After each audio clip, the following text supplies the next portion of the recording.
label us as xenophobic, as if we're hating other Africans. We love our fellow brothers.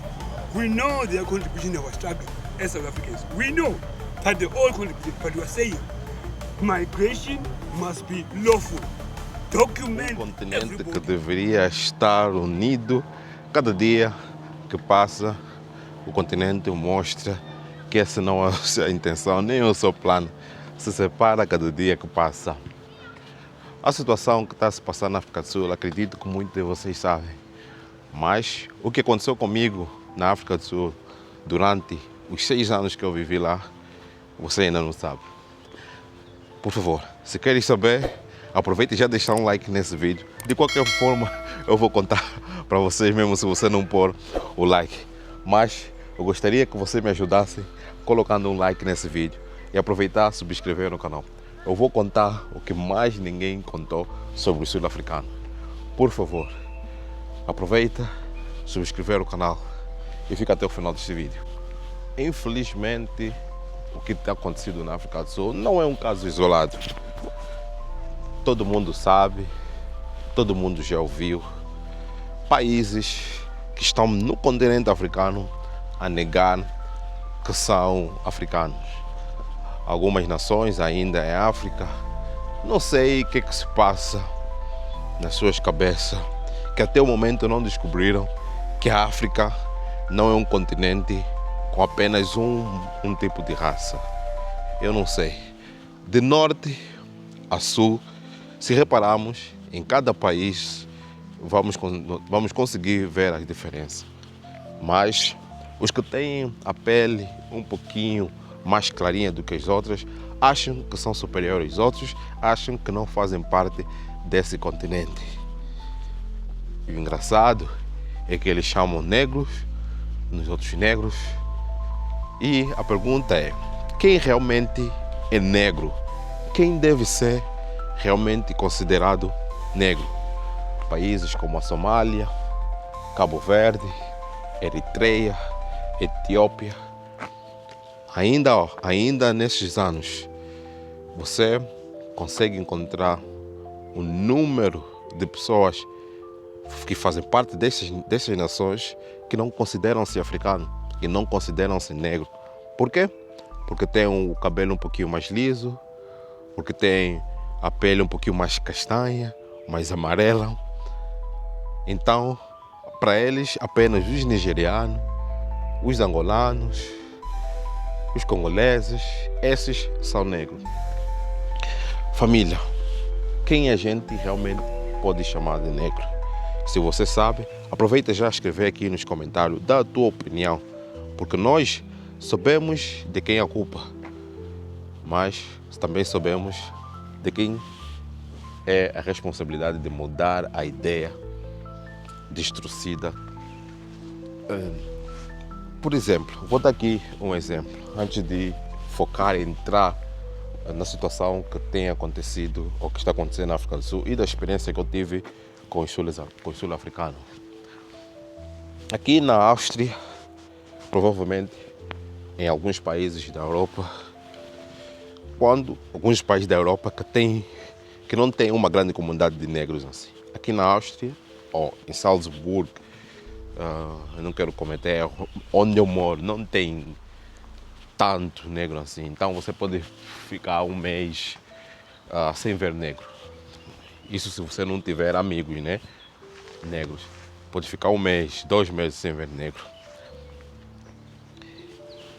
Quando você cruza com um negro, a intenção é automática. Você diz, olá, olá. Mas os somalianos nunca vão fazer isso para ti.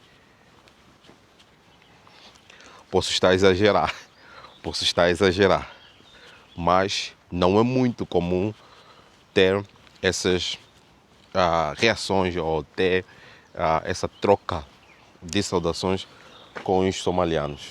Desculpa, vou ter que estar a mexer assim, porque estou a notar que há muita luz quando põe em certa posição. Então, é muito difícil você ter essa reação de somalianos.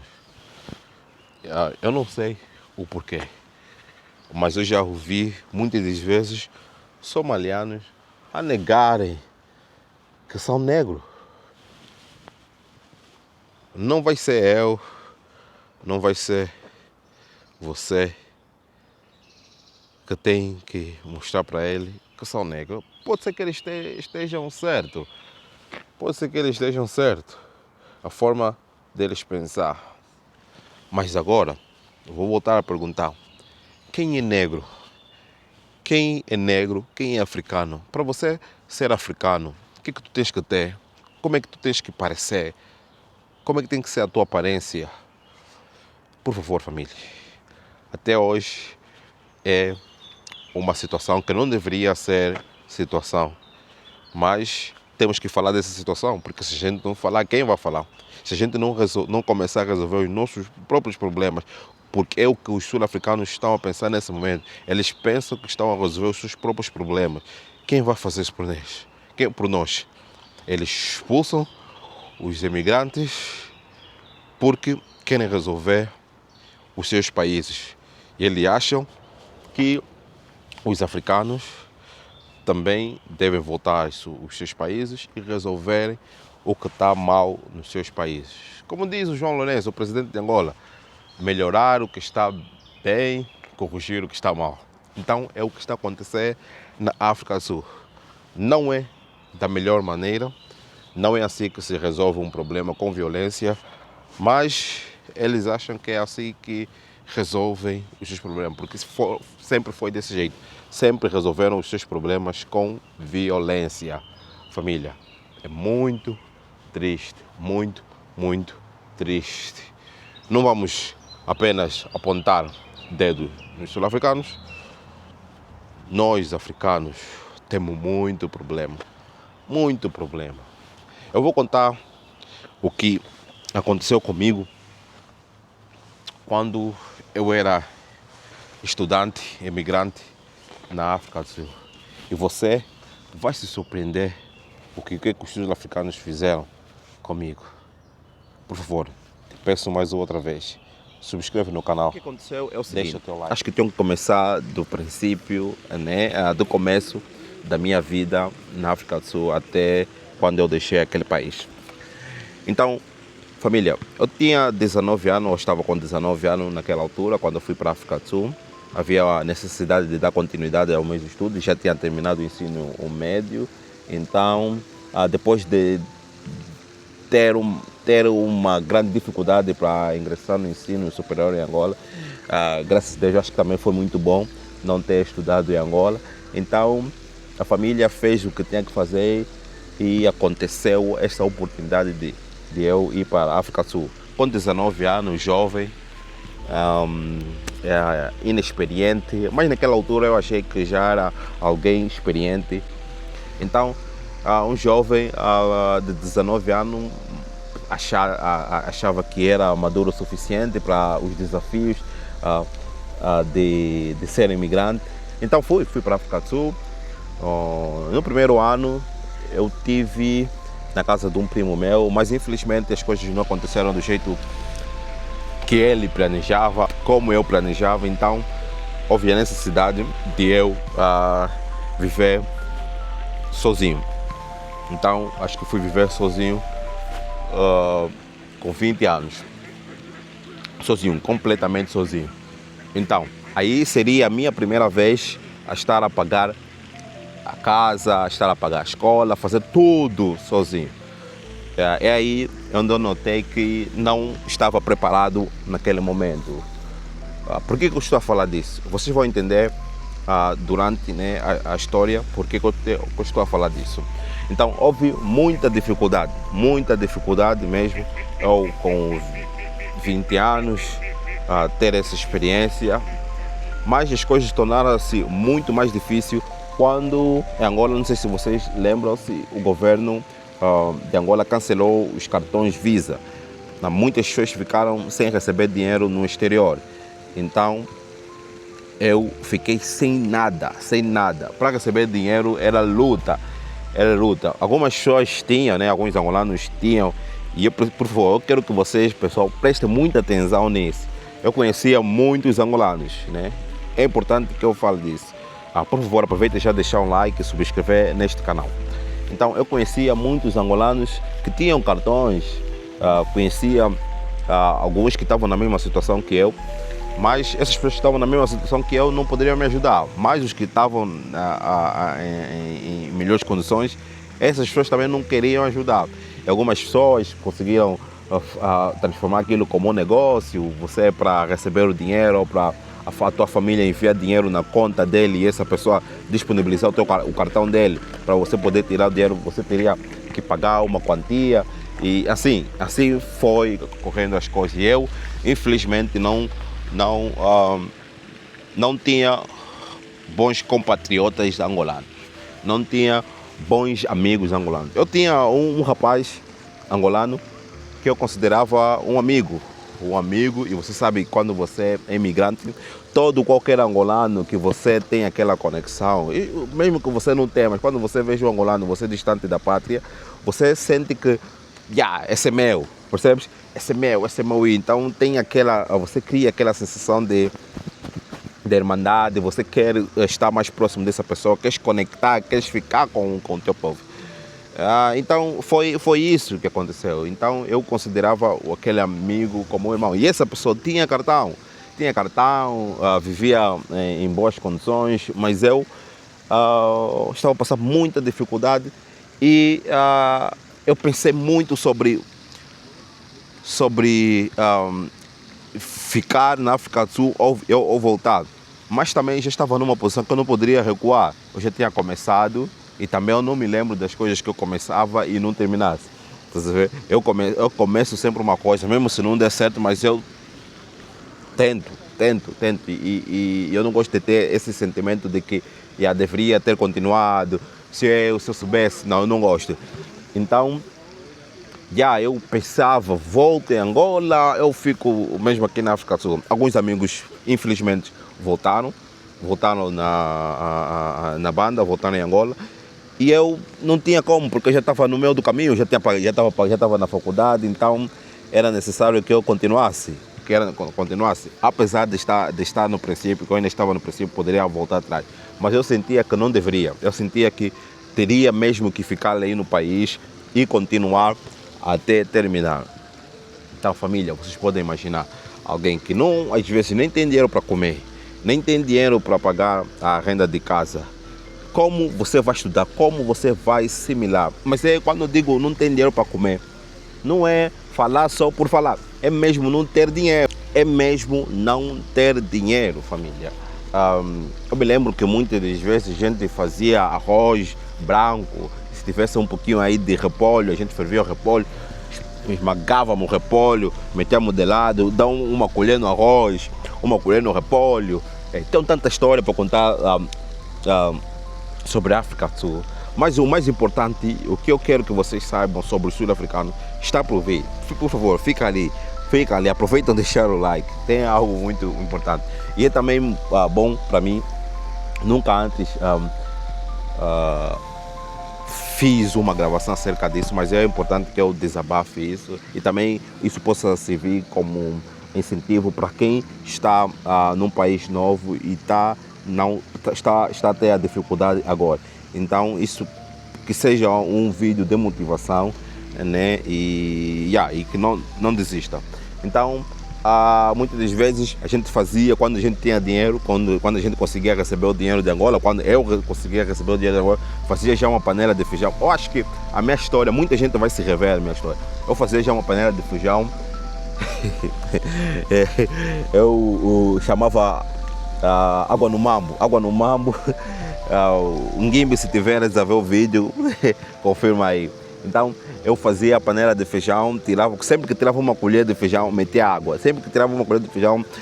Então a panela de feijão fazia mesmo muito tempo. Aquilo eu poderia fazer pelo menos um mês ou 3 semanas, porque eu era sozinho. Se eu fizesse 2 kg, 1 kg de feijão, então vocês podem imaginar que o feijão ajuda. Para quem é imigrante, faça feijão. O feijão ajuda. O feijão você pode comer com massa, arroz, funs, tudo, batata. Então é isso que eu fazia. Família, era dificuldade, comer mal.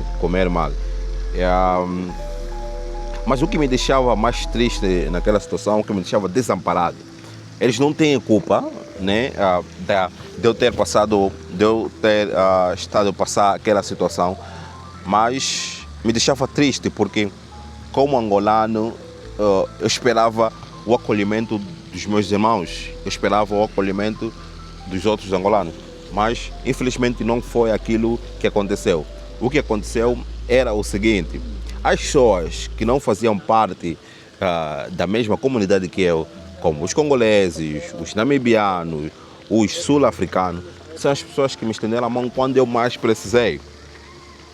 Perceberam? Os angolanos nunca tiveram ali para mim. Infelizmente, excepto uma jovem que é a Mariana. Não sei se posso falar com o nome dela completo, mas se eu falar o nome dela completo será fácil vocês saberem quem é ela, de quem se trata. Então não quero expor ela aqui porque eu nem falei com ela sobre esse vídeo. Excepto uma angolana que até hoje é uma grande irmã. Essa é irmã, essa não é amiga, porque é a única amiga que eu tenho, que me ajudou, né, naquela altura com o cartão, né? Naquela altura com o cartão. Eu acho que sobre a Mariana vou fazer um vídeo a falar sobre a Mariana. Então vamos continuar a falar sobre os sul-africanos. Então os angolanos não estavam ali para me ajudar. Era muito triste, passava dificuldade. Eu via também os manos que viviam comigo, né, porque a gente alugava uma casa com vários quartos, assim como vivem as pessoas em Portugal, os imigrantes, né? Uma casa. Então isso não é nada para mim. Quando eu ouço que os imigrantes vivem num quarto ou numa casa com pessoas de outra nacionalidade, isso para mim não é nada. Isso para mim não é nada, porque eu vivi com o zimbabueano, com o sul-africano e nigeriano. Então eu via, e angolanos também, né, os de Cabinda. Os três angolanos que viviam comigo eram de Cabinda. Tinha 3 angolanos de Cabinda, um sul-africano, não, 2 sul-africanos, 2 nigerianos. Então, os nigerianos viviam dormiam num quarto, os sul-africanos também dormiam num quarto, os de Cabinda dormiam num quarto. Eu dormia sozinho porque o meu quarto era o mais pequeno e também aquilo era bom. Como eu dizia, quando eu ouço as pessoas reclamar, não reclamar, tentarem abusarem ou tentar humilhar os imigrantes que estão em Portugal, como tentar baixar, né? Eu não sei qual a palavra certa para isso, porque as pessoas tentam, né, usar isso de uma forma negativa, que as pessoas em Portugal se apertam. Mano, essa é a coisa mais natural possível. Essa é a coisa mais natural do mundo. Como imigrante, essa é a coisa mais natural do mundo, porque aquilo não é teu país. Você foi aí e tens que dar graças a Deus que você não está vivendo na rua. Então, é basicamente isso. Não liga as pessoas que insultam porque vivem num quarto sozinho. Cada país tem a sua realidade e isso tens que dar graças a Deus, porque onde tu estás, acredita que tem milhares de pessoas lá atrás que queriam essa oportunidade, que só estão à espera de que você saia para eles irem no teu lugar. Continuando. Então, havia muita dificuldade aí na África do Sul. A parte mais emocionante para mim da minha vida na África do Sul, o que me marcou e o que me fez fazer esse vídeo, né, por causa das coisas que têm acontecido, dos ataques que as pessoas têm feito. Eu compreendo que as pessoas têm esse sentimento contra os sul-africanos, né? Sei muito bem como é ser rejeitado num país em que você quer começar a sua vida. Então eu vejo as pessoas atacarem os sul-africanos porque os sul-africanos estão a atacar, estão a ser xenófobos. Acho que essa é a palavra correta, não sei. Estão a ser estão a comportar-se muito mal com os outros irmãos angolanos. Então aí é complicado. É complicado, realmente é muito complicado. Eu contei aqui para vocês que os angolanos não ajudaram. Os angolanos, eu passei necessidade. E existia pessoas muito próximas a mim, angolanos muito próximos a mim, que não queriam ajudar. Eles inventavam desculpa, o porquê que eles não estavam a ajudar. E não ajudavam porque não queriam, não ajudavam porque não tinham aquela empatia. Mas quando eu estava já assim a terminar a escola, estava nas aulas práticas de um curso que eu fiz aí na África do Sul. A gente entrava acho que às 7 horas, tínhamos o matabicho, né, a pausa, né, o breakfast que era às 10, acho, e depois tínhamos mais um às 13. Então tínhamos 2 intervalos e saímos já às 17 ou 17h50, já não me lembro mais. Então é quase passar todo o dia na escola. Mano, eu por não ter dinheiro, por não ter comida, mas eu estava magro, mano. Eu não sei onde é que eu vou encontrar mais aquelas imagens, porque todas as imagens que eu tinha sobre a África do Sul, todas as imagens desapareceram porque desapareceram com o computador, roubaram o meu computador. Então era isso, família. Eu passava quase todos os dias, ou quase todo dia, o dia completo na escola, a fazer aquela formação, com fome mesmo. E o que aconteceu, né, o que me deixou muito emocionado e que me fez eu olhar os sul-africanos de uma outra maneira, é o seguinte: quando a gente, né, tirava a primeira pausa, todos os alunos, parece que é aquela hora que eles, né, ficavam mais alegres, porque é aquela hora que eles queriam comer. Todo mundo fica feliz quando é hora de comer. Então todo mundo às 10 horas saía, e na cafeteria, todo mundo ficava na cafeteria. Mas eu não ia na cafeteria, eu ficava aí a fazer uma pimpa, né? Parece que estou a fazer um truque aí, parece que estou a montar alguma coisa, mas na verdade não tinha comida para ficar na cafeteria, porque ninguém comprava comida na cafeteria, e eu não tinha dinheiro para comer na cafeteria, e eles traziam comida das suas casas, então comiam, e eu não fazia isso. Quando me chamavam, Santos, vamos comer, eu não estou a fazer isso, estou a montar isso. Vamos comer, estou feliz. Acho que depois de 2 semanas eles notaram que eu não saio para matabichar, eu não saio para almoçar. 5 rapazes, 5 sul-africanos zulus, esses que estão a fazer confusão agora, esses que estão a expulsar as pessoas agora, 5 zulus decidiram ficar dentro da mesma sala, não foram. Quando eu disse não, vou ficar aqui, eles falaram que nós vamos ficar também aqui. Mas o que eles fizeram, eles abriram as suas lancheiras, né? O Tupperware, acho que é isso que eles chamam, Tupperware.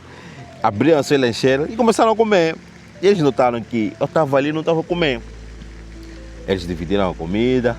Eu também, no meu canto, tentar fazer o coro, o bungle-bang que eu estou a montar, daí as coisas. E um deles veio até a mim e disse: toma o pão. Eu falei, não tenho fome. Ele disse, não, você é homem, como pão. Eu recebi o pão a tremer, com fome, mano, porque eu passava fome. Porque o que me fazia passar fome? Não é porque também, né, nunca tive comida, senão eu iria morrer. Mas era que se eu comesse aquela hora, às 17 ou às 13 horas, ou às 10 horas, eu em casa já não poderia comer, porque a comida era contada, ou como na escola, ou como em casa. Que hora você prefere comer? Antes de dormir? Ou queres comer então, quando você acorda, que é às 10 horas? Então eu decidia comer quando chegava em casa, para dormir pelo menos com algo no estômago, porque acredito, é mesmo passar necessidade, mano. Porque eu passei essa necessidade, porque foi numa fase da minha vida que afetou muito a minha mente. Por isso que eu tenho essa imagem do sul-africano. Continuando, ele veio, toma um pão, eu recebi já, comer, pá. O que é que se passa? O que aconteceu? Esses mesmos rapazes conversaram entre eles no dia seguinte, mano. No dia seguinte, aquela sala eu acho que tinha deveria ter umas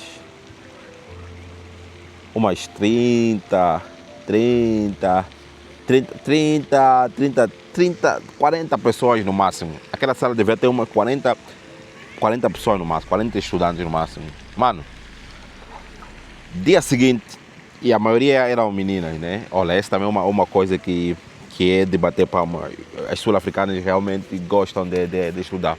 E estudam com qualquer idade, né? Porque o país naquela altura, porque eu não sei o que está se passando nesse momento lá, o país naquela altura, né, dava oportunidade para quem estudava, ou dá oportunidade. E também todos que eu conheço, todos os angolanos, todos os namibianos, todos os congoleses que eu conheço que estudaram na mesma faculdade que eu, essas pessoas trabalham, né? Mesmo os sul-africanos trabalham, eu não sei o que realmente está a se passar lá. Voltando na história.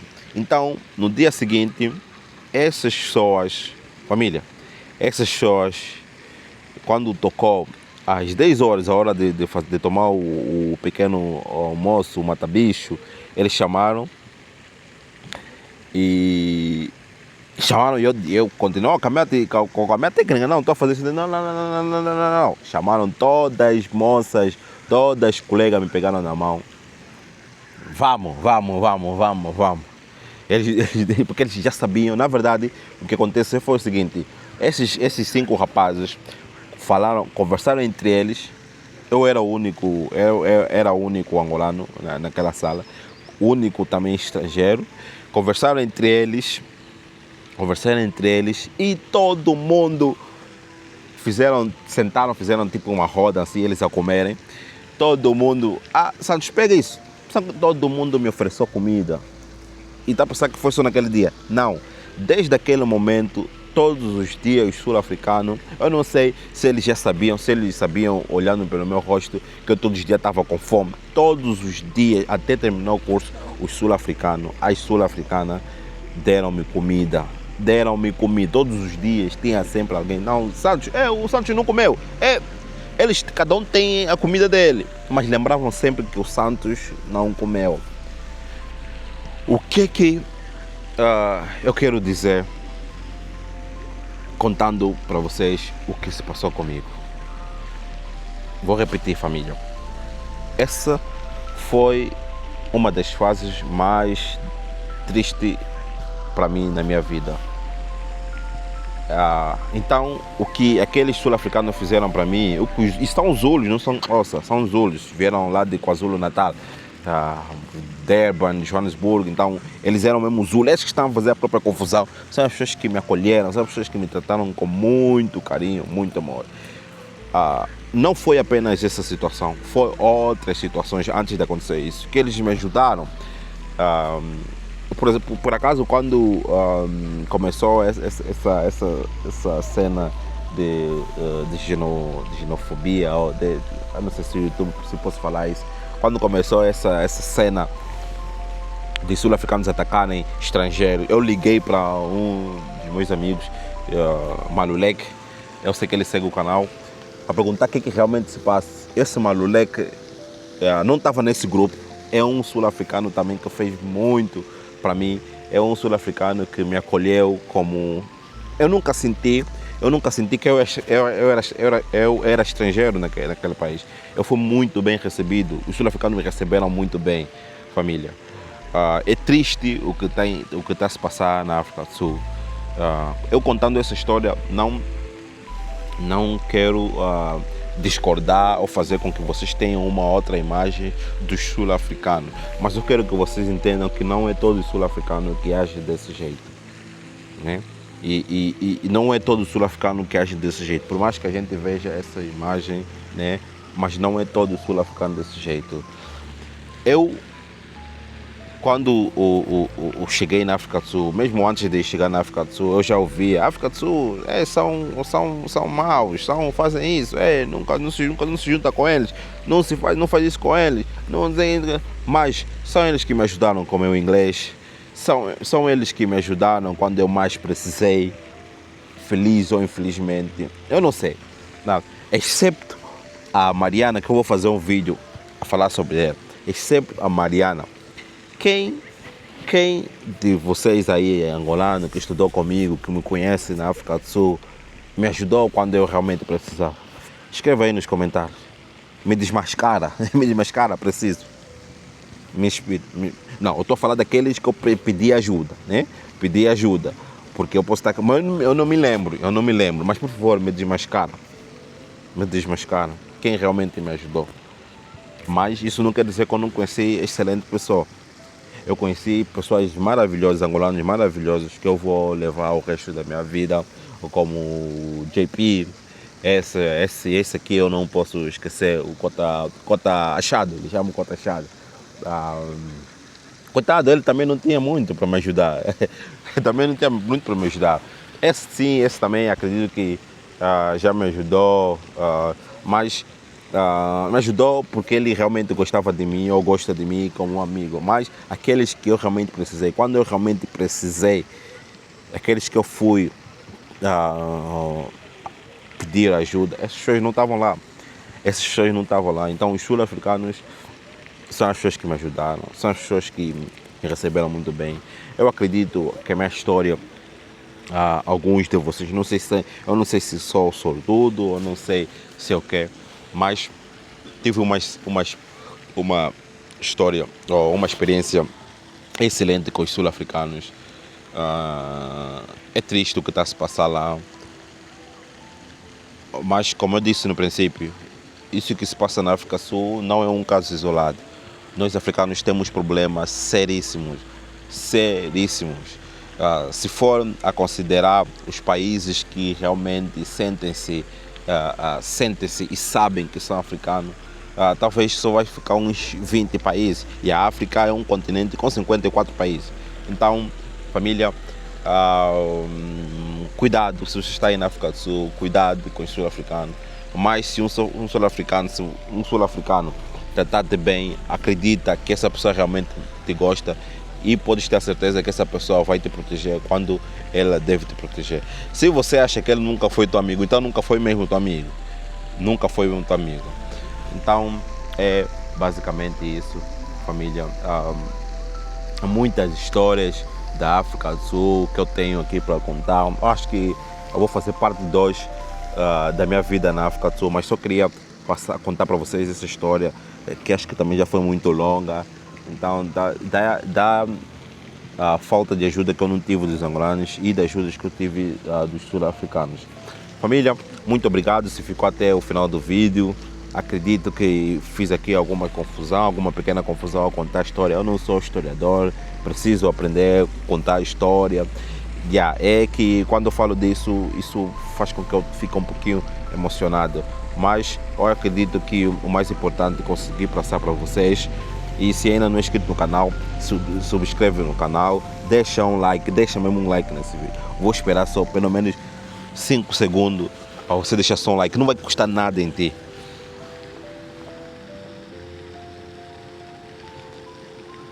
Eu sei que ele fez, mas você não fez. Eu sei que ele subscreveu, mas você não subscreveu. Por favor, subscreve. E ficamos aqui.